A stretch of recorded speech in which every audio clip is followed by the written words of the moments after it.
Voici comment ajouter une ressource dans votre cours Moodle. Donc d'abord, quand vous êtes sur Moodle, cliquez sur Mes cours et puis venez choisir le cours que vous êtes en train de monter.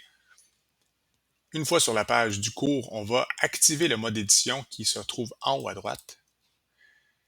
Et puis, on va venir cliquer sur Ajouter une ressource ou une activité qui se retrouve sous la section que vous êtes en train de monter. Donc, Ajouter une activité. On a l'ensemble des options. On peut simplifier en cliquant sur les onglets du haut. Je vais cliquer ici sur une ressource. Ça élimine toutes les activités et ça me laisse simplement les ressources. On voit qu'il y a quelques options. Pour le pour l'exemple d'aujourd'hui, je vais cliquer sur Fichier. Donc, en cliquant sur Fichier, on arrive sur la page de paramétrage du fichier. On peut voir rapidement que, bon, parmi tous les champs, il y en a un seul qui est requis, c'est celui du nom. Hein, les points d'exclamation nous indiquent ça.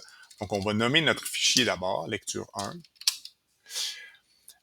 On peut ajouter une description, je ne le ferai pas ici. Vous voyez, si vous cliquez sur la flèche, ça fait défiler d'autres options. On peut écrire du texte, on peut mettre un lien, on peut associer une équipe Teams, une image, un enregistrement audio, vidéo. Dans ce cas-ci, on ne fera rien. Euh, Ensuite, pour sélectionner le fichier, la méthode la plus simple, c'est simplement le cliquer et glisser dans la fenêtre. Donc, d'avoir le dossier à portée de main, c'est utile. Donc ici, on va le glisser et le copier dans la fenêtre. On voit que le document a apparu. Dans ce cas-ci, c'est un document Word.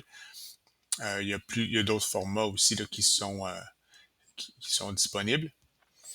Et puis, on a un certain nombre de ressources ou d'options pardon, qui sont disponibles. Je ne vais pas rentrer dans tout. Je vais venir par contre vous montrer dans le réglage courant. Le réglage par défaut pour la disponibilité, c'est affiché sur la page de cours. Ça veut dire qu'une fois que vous allez enregistrer, tout le monde qui a accès au cours tout le monde va voir la ressource elle-même. On peut venir la cacher si on ne veut pas que ça soit disponible tout de suite, qu'on ne veut pas qu'il la voie. On peut cacher. Il y a une troisième option qui est rendre disponible, mais invisible. Mais pour l'instant, c'est pas nécessaire. Donc, soit qu'on affiche, soit qu'on cache la ressource. Il y a une autre façon aussi de rendre la ressource non disponible ou disponible plus tard. On peut ajouter une restriction d'accès. Par défaut, il n'y en a aucun. On clique sur Ajouter une restriction. Il y a quelques options. Aujourd'hui, parlons de la date simplement. Imaginons que c'est le corrigé d'un examen qui aura lieu la semaine prochaine. Évidemment, on veut rendre le corrigé disponible à une date ultérieure, c'est-à-dire après l'examen. On peut venir sélectionner la date à partir de laquelle le fichier sera disponible. Il faut savoir que la différence entre les réglages courants, l'affichage ou la restriction, c'est que pour l'affichage, si on choisit cette option-là, la ressource est tout simplement invisible pour les étudiantes et les étudiants. Alors que quand on restreint l'accès, les étudiantes et les étudiants voient la ressource, mais sont incapables de cliquer dessus. Donc, c'est deux options qui s'offrent à nous. L'avantage ici, c'est qu'on n'a pas à revenir au lendemain de l'examen pour modifier. Donc, une fois qu'on a mis le nom puis la ressource, on pourrait enregistrer puis laisser les paramètres par défaut. Et on a deux options. On peut enregistrer et revenir au cours. Ça nous ramène à la page du cours elle-même où on peut continuer les modifications. Ou si on veut vérifier la ressource, on peut enregistrer et afficher.